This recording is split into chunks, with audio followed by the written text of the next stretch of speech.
Do you know what happens when a tornado strikes up? Most people imagine strong winds touching the ground and tearing buildings apart. They think of roofs lifting, trees snapping, and debris flying in circles. They assume the danger is only at the surface. But that's not even the most dangerous part. A tornado is a rotating column of air formed from severe thunderstorms. It begins when warm, moist air rises rapidly into colder layers above.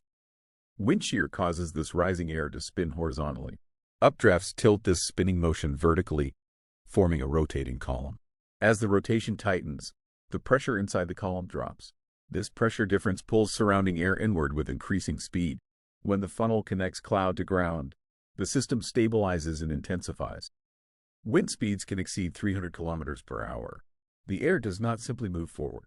It rotates violently while rising upward. Objects are not just pushed. They are lifted, spun, and sometimes carried thousands of meters into the sky. The human body cannot withstand the pressure changes inside a tornado. Flying debris becomes the primary cause of injury.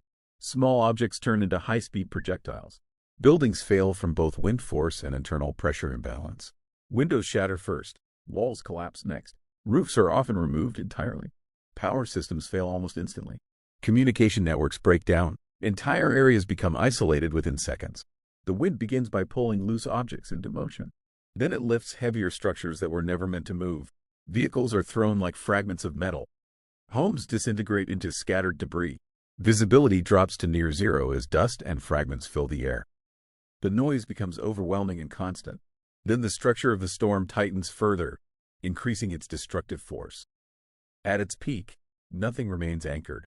A single tornado may last only minutes, but within that time, it can erase entire neighborhoods. Outbreaks can produce multiple tornadoes across large regions. Over years, patterns shift with changing climate conditions. Warmer air increases storm energy. This raises the likelihood of more intense systems. Over decades, affected regions expand. Places once considered safe begin to experience similar events. Infrastructure struggles to adapt at the same pace.